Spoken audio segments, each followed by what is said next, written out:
सिद्धार्थ विश्वविद्यालय के अंग्रेजी प्रथम सेमेस्टर के एक नए टॉपिक के साथ आपके सामने उपस्थित हूँ। आज हम लोग बात करेंगे लास्ट लीफ जो ओ हेनरी की स्टोरी है उसके थीम की। हम सभी जानते हैं कि उसमें एक थीम होता है जो मेजर थीम होता है जिस पे पूरी की पूरी स्टोरी डिपेंड करती है, लेकिन उसके साथ साथ कुछ और भी ऐसे थीम होते हैं जो उनके साथ साथ चलते रहते हैं। तो इन्हीं सब विषयों पर आज की इस वीडियो में हम बात करेंगे। बिना समय व्यतीत किए हम शुरू करते हैं आज की video. The first theme of the last leaf is hope never dies. जो पहली थीम है वह कौन सी है? होप नेवर डाइज, उम्मीद को कभी ख़त्म नहीं करना चाहिए। देखते हैं कि इस स्टोरी में इस थीम को किस तरीके से क्लैरिफाई किया गया है राइटर के द्वारा, ओ हेनरी के द्वारा इसको किस तरह से क्लैरिफाई किया गया है। One of the central theme in O Henry's the last leaf is hope and hope never dies. Behrman accomplished what he had been waiting for all his life, his masterpiece। इस line में कहा गया है कि जो O Henry की last leaf है उसमें उसकी जो थीम है वो होप है और होप नेवर डाइज। ये कैसे काम करता है इसको देखते हैं कि Behrman accomplish what he had been waiting for all his life, his masterpiece. आप सभी जानते हैं इस स्टोरी को, जिन्होंने पढ़ा होगा वो जानते होंगे कि जो बेरमन है, बेरमन एक पेंटर होता है और लेकिन वो पॉपुलर नहीं होता। पेंटर बहुत अच्छा होता है लेकिन उसको उतनी पॉपुलैरिटी नहीं मिलती है, उतना फेमस नहीं होता है पेंटिंग के सेक्टर में। तो वो कहता है कि एक ऐसा पेंटिंग मैं बनाऊंगा जो मेरे लाइफ की मास्टरपीस होगी। यानी कि इस स्टेटमेंट से ये प्रूव होता है कि जो बेरमन है पूरी लाइफ स्ट्रगल करने के बाद भी असफल है, फिर भी वो अपनी होप को जिंदा रखा है और वो इस बात को मानता है कि अपनी लाइफ में कभी ना कभी वो एक अपने पेंटिंग का कोई ना कोई मास्टरपीस तैयार करेगा या कोई मास्टरपीस बनाएगा जिससे पूरी दुनिया या उसे जानेगी या वो उस सेक्टर में पॉपुलर हो जाएगा। He was never successful in his life, जैसा कि यहाँ बताया गया है कि अपनी लाइफ में कभी सक्सेसफुल नहीं हो पाया। But the masterpiece he created near the end of the life inspired Johnsy. लेकिन जब जॉन सी अपने लाइफ के अंतिम स्टेज पे थी, हम सभी जानते हैं कि स्टोरी में जॉन सी को न्यूमोनिया हुआ होता है और उस लास्ट लीफ जिसमें जो उसके विंडो से दिखाई देती है, उस विंडो पे जितनी पत्तियां होती हैं उन पत्तियों को गिनती है और कहती है कि हर दिन एक पत्ती गिरेगी और हर दिन मेरे जीवन का एक दिन कम होता जाएगा। जिस दिन ये लास्ट पत्ती गिर जाएगी तो उस दिन मेरी लाइफ खत्म हो जाएगी, मैं डेड कर जाऊंगी, मैं मर जाऊंगी। और उसकी होप को जिंदा करने के लिए वो क्या करता है? बेरमन मास्टरपीस क्रिएट करता है, यानी कि एक आर्टिफिशियल लीव्स बनाता है जो आंधी और तूफान और बारिश आने के बाद भी वह पत्ती नहीं गिरती है, जिससे जो जॉन सी को जीने के लिए, लाइफ रहने के लिए क्या करती है? इंस्पायर करती है। तो ये एक उम्मीद थी बेरमन की कि अपनी लाइफ में और अपने उस मास्टरपीस के द्वारा उसने जॉन सी की जान बचाती है। वह लास्ट लीफ उसे इंस्पायर करती है कि इतने संघर्षों के बाद, इतने तूफान आने के बाद भी अगर ये पत्ती नहीं गिर रही है तो जॉन सी अपना होप क्यों छोड़ रही है? She had lost all his hope, जबकि वो अपनी सारी उम्मीद क्या की होती है? खो चुकी होती है। But the last leaf which was actually a painting that the old painter made offer give the hopes and courage to life. जब लास्ट पत्ती नहीं गिरती है, एक्चुअली में वो लास्ट पत्ती क्या थी? पेंटिंग थी। किसकी? किसी पेंटर की। और वो पेंटर कौन था? वो पेंटर था बेरमन, जिसने उसको जीवन देने के लिए बनाया था। उस पत्ती से जो आर्टिफिशियल लीफ थी उसने क्या किया? जॉन सी के अंदर होप और जीने के लिए साहस पैदा करने का काम किया है, जो कि बेरमन की मास्टरपीस थी। इवन सी और Sue could not mark the difference and only know when they know Behrman death and material in his room. हालांकि उसने इस लीफ को बनाया था, आर्टिफिशियल लीफ को उसने बनाया था, लेकिन वो कोई डिफरेंट नहीं था नेचुरल लीफ में नेचुरल लीफ में और आर्टिफिशियल लीफ में कोई भी डिफरेंस नहीं था। ये किसी को नहीं पता था कि बेरमन ने बनाया है।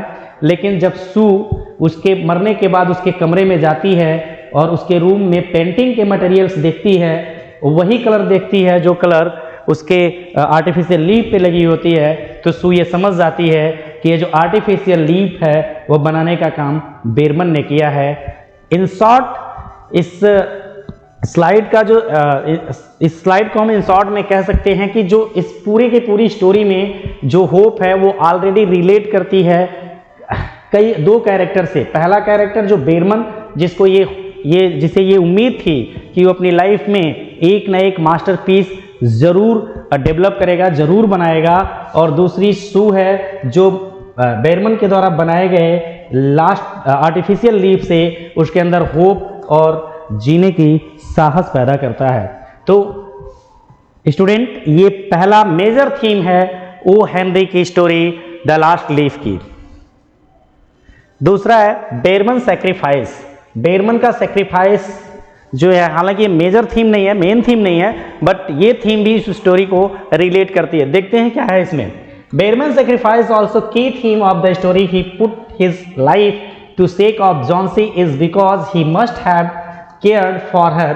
It's so he cared for the two friends and therefore put his life to stake. Sue was always around Johnsy to take care of her and as friend and fulfilled her responsibility for her friend. However, the old painters made the bigger sacrifice and left behind the gift of Johnsy's life. He know not many people would know about his masterpiece. कह रहे कि इसमें जो दूसरी theme जो इस story में चलती है वो बेरमन की सेक्रीफाइस है। यानी कि बेरमन के सेक्रीफाइस ऐसा है कि जब मौसम बहुत ख़राब था, निमोनिया का उस समय वहाँ पे निमोनिया ने महामारी का रूप लिया हुआ था। उस टाइम में जो कि बहुत ज़्यादा ठंड थी, बारिश हो रही थी, हवाएं बहुत तेज चल रही थी, उसमें बेरमन ने अपने लाइफ के बारे में न सोचकर उसने किसके बारे में सोचा, वो जॉन्सी के लाइफ को यानी उसके जीवन को बचाने के बारे में सोचा। और उस तूफान में जाकर के आर्टिफिशियल जब लीफ को क्रिएट करता है तो उसी दौरान उसे ठंड ज़्यादा लगती है और मर जाता है। अपनी सेक्रीफाइस से वो पॉपुलर तो नहीं हुआ, लेकिन क्योंकि उसके सेक्रीफाइस के बारे में किसी ज़्यादा लोगों को नहीं पता था, लेकिन उसने जॉन्सी को जीवन दान दिया, जीवन उसका उपहार स्वरूप दिया था। तो बेरमन सेक्रीफाइस भी इसके साथ साथ चलती रहती है। नेक्स्ट है फ्रेंडशिप। इस स्टोरी में एक फ्रेंडशिप भी एक बहुत ही इंपॉर्टेंट थीम है इस स्टोरी में।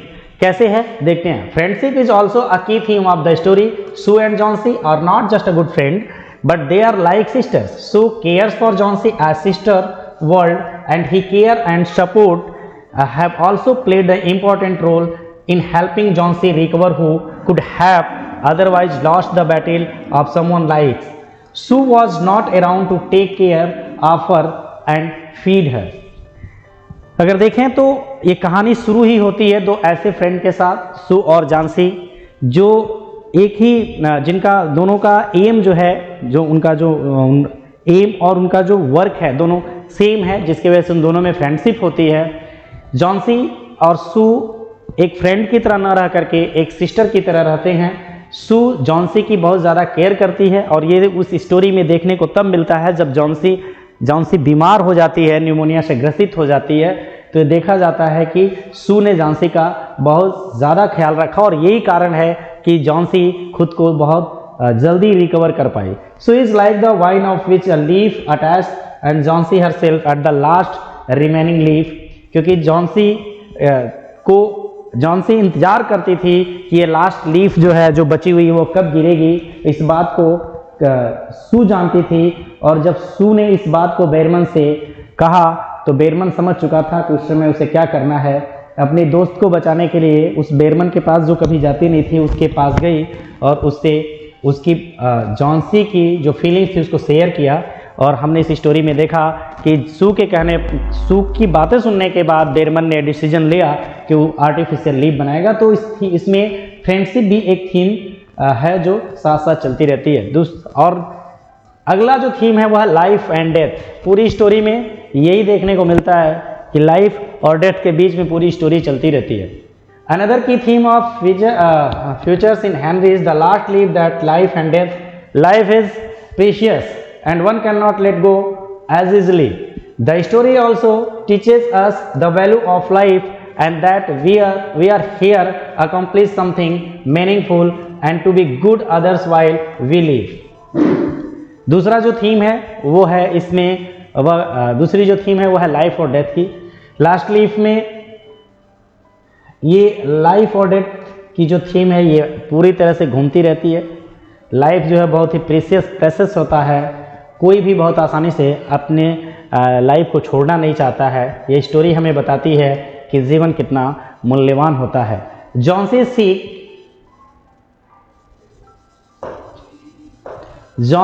is sick and she has lost all her hope to life.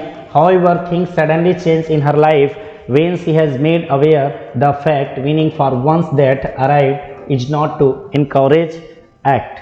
Johnsy जब बीमार पड़ती है वह सारा का सारा जो उम्मीद होता है जीने का वो छोड़ देती है एंड थिंग्स सारी चीज़ें अचानक से उसकी लाइफ में बदलने लगती हैं। When she is made aware of the fact and waiting one's death, और वो क्या होती है अपने डेथ का वेट करने लगती है and arrived is not the courage of it, उसके अंदर साहस नहीं होता है, वह जीने की इच्छा खत्म हो चुकी होती है। She looked at the last leaf and she saw how battle for life, लेकिन अचानक से जब वो लास्ट लीफ को देखती है जो तूफान आने के बाद भी वहाँ से टूटा नहीं, गिरा नहीं, तो उसके अंदर और उसने ये महसूस किया कि जीवन के लिए कितना संघर्ष करना पड़ता है। उस लास्ट लीफ ने कितना संघर्ष किया होगा जीने के लिए। She has experienced one of the most important truth that is should not lose the courage to life till the last moment, और उसे अपने जीवन का एक बहुत ही इम्पोर्टेंट बहुत ही महत्वपूर्ण सत्य पता चला। वो क्या था कि जीवन के बारे में कि हमें अपना साहस जीने की जो उम्मीद है, जो साहस है, वो तब तक नहीं छोड़ना चाहिए। कब तक? अंत समय तक, लास्ट मोमेंट तक हमें जीने का साहस नहीं छोड़ना चाहिए, संघर्ष करते रहना चाहिए। She start loving her life and leave reignites the hope in her that she would able to paint by a Naples again। वह जीवन से प्रेम करना शुरू करती है और धीरे धीरे उसे उसके अंदर एक उम्मीद पैदा होती है कि वो जी सकती है। In the death of Behrman के डेथ के बाद there is no meaningful message of hidden, जहाँ पे एक मीनिंगफुल मैसेज भी छुपा हुआ था। Behrman too had not achieved anything meaningful in his life. Behrman की अगर बात करें तो बेरमन ने भी अपनी लाइफ में बहुत कुछ अचीव नहीं किया था।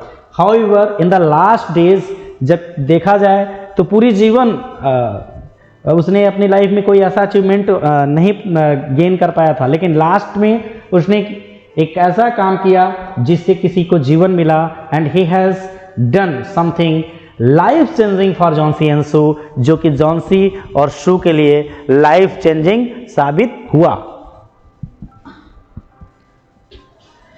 थोड़ी सी इस स्टोरी की बात करते हैं। ये जो स्टोरी का जेनर है वो रियलिस्टिक है, फिक्शन है और शॉर्ट स्टोरी, यानी एक फिक्शनल शॉर्ट स्टोरी है जो कि रियलिस्टिक है। सेटिंग इसकी कहाँ की गई है? इसकी सेटिंग ग्रीनविच विलेज में की गई है जो न्यूयॉर्क में है। और ये कहानी कब की है? 1900 सेंचुरी की है, ड्यूरिंग द न्यूमोनिया एपिडेमिक, जब निमोनिया का एपिडेमिक चल रहा था।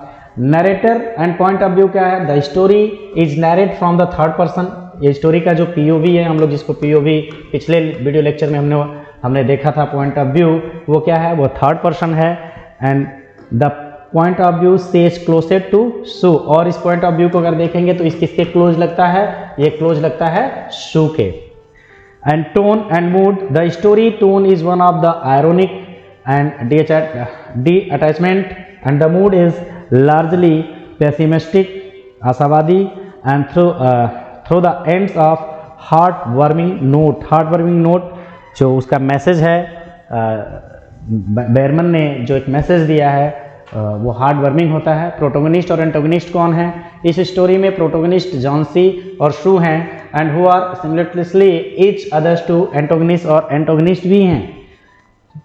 मेजर कॉन्फ्लिक्ट क्या है इस स्टोरी में? मेजर कॉन्फ्लिक्ट स्टोरी में Johnsy has superstitiously her fate to and fate the last ivy leaf vine. जो कॉन्फ्लिक्ट है वो लास्ट जो कॉन्फ्लिक्ट आता है इस स्टोरी में, वो कॉन्फ्लिक्ट कहाँ आता है? जब जॉनसी वेट करती है कि लास्ट लीफ गिरेगी और उसके वो निश्चित गिरेगी, वो इस बात के लिए बिल्कुल श्योर होती है कि जब तूफान आएगा तो निश्चित ये लास्ट लीफ गिरेगी और वही उसके जीवन का लास्ट टाइम होगा। जो क्लाइमेक्स है वो कहाँ था? The story reach the climax when Johnsy learn that the last leaf was in fact painted by Behrman. ये तब इसका क्लाइमेक्स तब आता है जब लोगों को पता चलता है, साथ ही साथ जॉनसी को पता चलता है कि जो लास्ट लीफ है वो पेंटिंग की गई है, not it was not actual, it was artificial leaf, so that and who therefore the sacrifice his life to save her. और उसे तब और ज़्यादा वो क्लाइमेक्स तब और अपने टॉप पर पहुंचता है जब उसे पता चलता है कि जो बेरमन ने सेक्रीफाइस किया था वह उसकी लाइफ को सेव करने के लिए किया था। इस स्टोरी में पर्सोनिफिकेशन फिगर ऑफ स्पीच का यूज किया गया है, जैसे कि आप देखेंगे कई जगह मिस्टर न्यूमोनिया कहा जाता है, और हम सभी जानते हैं कि पर्सोनिफिकेशन क्या होता है। पर्सोनिफिकेशन होता है जब किसी नॉन लिविंग ऑब्जेक्ट को लिविंग ऑब्जेक्ट की तरह ट्रीट किया जाता है, तो वो क्या होता है? पर्सोनिफिकेशन होता है। मिस्टर हम किसी के नाम के पहले लगाते हैं, न्यूमोनिया नॉन लिविंग ऑब्जेक्ट है लेकिन इसके पहले मिस्टर लगा हुआ है। It means in this story the pneumonia treated as a living object, so that personification are use here. आज के लिए बस इतना ही, मिलेंगे कल फिर एक नए वीडियो के साथ। तब तक के लिए thank you so much, have a great day.